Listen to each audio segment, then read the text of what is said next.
안녕하세요, 독일카시입니다. 오늘은 고양시에 최첨단 하우스를 지어 오픈한 헬로우 가든마켓을 방문해 보았습니다.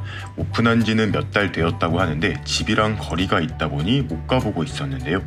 식물책 2탄 마무리 작업을 위해 출판사를 방문했다가 꽃 구경까지 하고 돌아왔어요. 참, 여러분, 제 채널의 영상들이 좋지 못한 영상으로 분류가 되고 있습니다. 유튜브의 알고리즘은 굉장히 어려워서 확실한 내용은 아니지만 조회수와 시청 시간은 잘 나오는데 그에 비해서 좋아요 수가 적어서 노출을 시켜주지 않는다고 해요. 여러분들의 좋아요가 채널 활성화에 큰 도움이 되니까 한 번씩 눌러주시면 감사하겠습니다. 이곳은 정말 누구나 꿈꾸는 최첨단 온실형 화원이에요. 굉장히 깔끔하게 정리가 되어 있고 입구는 1층처럼 보이지만 앞으로 조금 이동해 보면 복층형으로 되어 있는 것을 알 수 있어요. 입구의 식물들을 구경하고 밑으로 내려가면 또 하나의 식물 공간이 존재합니다. 식물들의 종류가 굉장히 다양하고 가격도 엄청 합리적이라 좋았는데 무엇보다 식물의 이름과 가격표, 거기다 각 식물을 관리하는 방법이 자세하게 적혀 있어서 초보 식물 집사님들이라면 꼭 한번 와볼 만한 공간인 것 같아요. 저 또한 모든 식물을 다 알지 못하는데 처음 접하는 식물이더라도 어느 정도 생육 환경을 파악할 수 있다 보니 큰 도움이 된 것 같아요. 다양한 원예용품과 화분들도 판매가 되고 있습니다. 그럼 본격적으로 식물 구경 시작해 보도록 할게요. 만병초입니다. 요즘 신품종의 만병초가 굉장히 많이 보이는데요. 블로그를 통해 접했던 신틸레이션, 게르마니아, 온켈, 다인스 품종입니다. 이 세 품종 중 저는 이 온켈, 다인스 품종을 키워보고 싶었는데요. 굉장히 큰 꽃을 피운다고 해서 관심을 가졌던 품종인데 여기서 개타였습니다. 대부분 수영도 잘 잡혀있고 꽃대도 물고 있어서 정말 좋았어요. 다음은 리시안서스입니다. 이름표를 보시면 이렇게 식물을 키우는 방법이 자세하게 적혀 있어요. 리시안서스는 꽃다발이나 화환에 많이 사용되는 절화식물로 유명한데요. 요즘은 이렇게 분화로도 판매가 되고 있습니다. 장미와 비슷하게 생겼지만 장미 꽃잎보다는 더 여리여리한 느낌이 나고 꽃잎은 조금 적어요. 하늘하늘 거리는 게 정말 예쁩니다. 부겐베리아입니다. 저는 무늬 3색 부겐베리아를 키우고 있는데 화려한 맛은 있지만 너무 화려해서 살짝 질리는 감이 없지 않아 있는데 식물을 키우다 보면 이런 원래 상태의 모습이 더 예쁘게 보일 때가 있는 것 같아요. 동남아시아에서는 정원수로 큰 사랑을 받고 있는 덩굴성의 꽃나무입니다. 저 화려한 색깔이 꽃은 아니고 꽃받침 정도라고 보시면 좋아요. 나비단풍입니다. 요즘 화훼단지에서 심심찮게 보이고 있는데요. 이렇게 건강하게 잘 키운 나비단풍은 처음 보는 것 같아요. 잎 자체가 굉장히 크죠. 온실에서 키우는 나비단풍보다 큰 것 같습니다. 오늘은 나비단풍 잎이 움직이는 모습을 찍을 수 있겠지 싶었는데 역시나 움직이질 않네요. 거짓말이 아니라 진짜 카메라 끄고 만지면 잎이 움츠러들거든요. 오늘도 실패입니다. 이렇게 귀여운 노란 꽃도 피워져요. 쌀이들이 색색별로 예쁜 꽃을 피워주고 있습니다. 보라, 분홍, 흰색, 복가시, 자주색으로 5종류가 있어요. 사실 잎 자체는 큰 매력을 느끼지 못했는데 꽃이 정말 귀엽고 아름다웠습니다. 보시면 뭔가 호접난 꽃과 비슷하게 생겼어요. 마이크로 사이즈의 호접난 느낌입니다. 반덩굴성으로 자라는 특징을 가지고 있어서 약간 높이가 있는 롱 화분에 심어서 아래로 늘어지게 키우면 정말 멋있어요. 꽃색별로 그 느낌들이 정말 다른 것 같습니다. 개인적으로 자주색 꽃이 가장 예뻤어요. 산초입니다. 맞습니다. 추어탕에 뿌려 먹는 그 산초예요. 우리가 먹는 것은 산초의 열매인데 그 열매를 생산하는 나무예요. 잎이 동글동글하고 윤택을 가지고 있어서 화초로서도 큰 매력을 가지고 있는 것 같습니다. 얼핏 보면 고사리 같은 느낌도 있는 것 같아요. 다음은 다이시아입니다. 이 식물은 초와 같은데 저도 몇 번 본 기억은 있지만 이름표가 없어서 몰랐었는데 이곳에 와서 이름을 알게 되었습니다.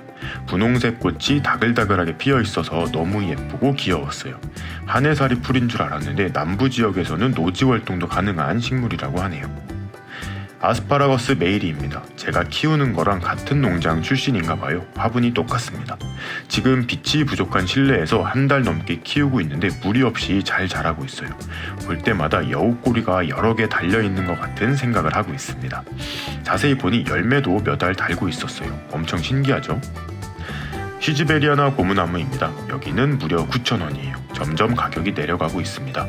내년 봄에는 조금 더 싸질 수도 있을 것 같아요. 조직배양 개체들이 많이 나오고 있어서 그렇다고 하는데요. 무늬를 고르실 때는 이렇게 자잘한 무늬와 얼룩덜룩 넓은 면적으로 무늬가 퍼져 있는 개체를 선택하시는 것이 좋아요. 한때 희귀식물로 인기를 끌었던 관엽들도 있습니다. 그중 글로리 오섬이 10,000원입니다. 삽수 아니고요. 정말 준성체에 가까운 사이즈의 개체예요. 오히려 옆에 브렌티아넘 가격이 더 나갈 정도가 되었네요. 알로카시아 마니아 분들도 꼭 한번 방문해보세요. 올 봄까지만 하더라도 가격이 굉장히 비쌌던 알로카시아 멜로를 비롯한 여러 품종들의 가격이 정말 착해졌습니다.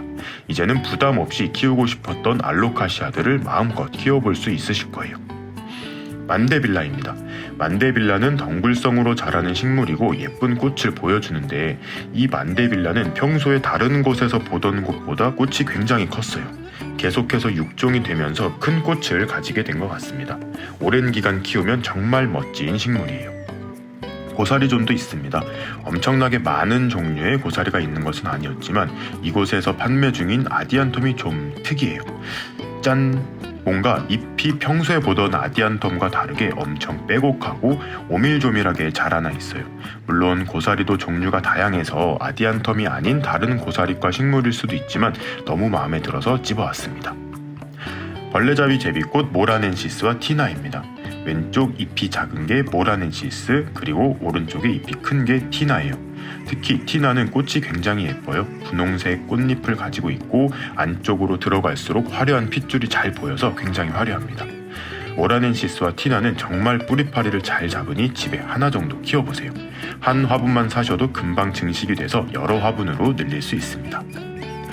미모사입니다. 나비단풍과 마찬가지로 신경초인데요.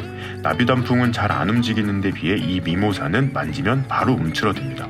물론 자라 나온 지 얼마 안 된 연한 잎은 반응이 좀 느리고 초록색으로 변한 잎들은 즉각 반응을 해요. 미모사도 한해살이 풀로 알고 계시는 분들이 많으신데 겨울에 따뜻하게 관리만 해주면 나무처럼 크게 성장을 합니다. 수박페페입니다. 수박페페도 여기저기서 많이 봐오던 식물인데 사실 큰 감흥은 없던 식물이에요. 그런데 여기 수박페페는 잎이 어마어마하게 큽니다. 이것도 잘 키우면 이렇게 큰 잎을 보여주나 봐요. 작은 포트에 있는 애들도 잎이 거대하네요.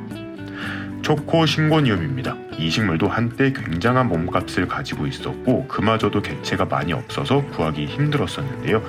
지금은 이렇게 뿌리를 다 내리고 잎과 줄기를 많이 내어놓은 건강한 개체를 쉽게 접할 수 있게 되었습니다. 이 개체들은 조금 강광에서 키워서 잎의 색감이 제대로 발현이 안 되었는데 살짝 차광된 곳에서 키우면 진짜 검붉은 느낌의 광택잎을 보실 수 있어요.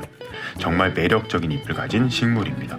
초코 신고니움 말고도 다양한 색감의 신고니움들도 있었습니다. 사랑초들도 몇 품종 있었는데요. 땅콩 사랑초 대품이 있어서 눈길을 사로잡았습니다. 여러 포트를 합식한 것 같은데 그래도 어마어마하죠. 작은 포트 하나에 3,000원입니다. 꽃 크기 자체도 어마어마하게 커요. 이게 제가 베란다에서 키우고 있는 초소형 사랑초인 퍼스트러브예요. 우리말로 첫사랑 사랑초가 맞네요. 이건 진짜 잎도 작고 꽃도 작고 엄청 귀엽습니다. 비교를 위해서 땅콩 사랑초 옆으로 데려가 봤는데요. 웃음밖에 안 나옵니다. 가장 큰 사랑초와 가장 작은 사랑초의 덩치 차이는 이 정도입니다. 매장 한켠에는 다육이들도 많이 있어요. 저는 다육이 품종에 대해서는 잘 몰라서 살짝만 둘러보았는데요. 요거 원종 방울복랑금이 있습니다. 약간 길쭉한 잎을 가진 복랑금이라고 보시면 되는데 가격이 4,000원입니다. 한때 한두에 10만원이 훌쩍 넘었을 때도 있었는데 재도전을 한번 해봐야 할까봐요. 개발 선인장들이 한창 세일 중입니다. 사실 지금이 개발 선인장이 만개에 있을 시점인데 꽃이 지기 시작한 애들이라 세일을 하는 것 같아요.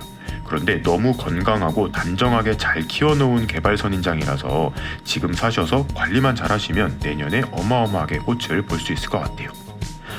동백나무도 몇 품종 있는데요. 일반적인 동백도 있고 향동백도 있습니다. 그리고 무엇보다 이 동백, 블랙로즈 동백입니다. 제가 굉장히 좋아하는 동백 품종 중 하나인데요. 꽃 실물을 처음 봤는데 너무 예뻤습니다. 이걸 안 사와서 엄청 후회 중이에요. 자, 티트리 나무입니다. 제가 봤을 땐 황금 티트리 같은데요. 생장점도 살아있는데 4만원입니다. 이걸 가져가시는 분은 횡재하시는 거예요. 혹시 구독자님들 중에 데려가신 분 계시면 알려주세요. 마지막 식물은 와송입니다. 이거는 가격은 적혀 있는데 계산대에 딱 하나 있어서 판매하는 건지는 잘 모르겠어요. 꽃이 너무 예쁘게 피어 있어서 여러분들께 보여드리려고 찍어보았습니다. 향을 맡아본다는 게 까먹었어요. 자, 이렇게 고양시에 새로 오픈한 헬로우 가든마켓 탐방을 마무리하였습니다. 겨울에도 이렇게 식물들이 푸릇푸릇한 모습을 보니 기분이 굉장히 좋은데요. 이곳저곳 돌아다니며 여러분들께 다양한 소식 전해드리도록 하겠습니다.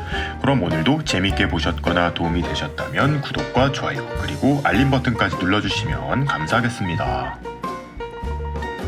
뿅.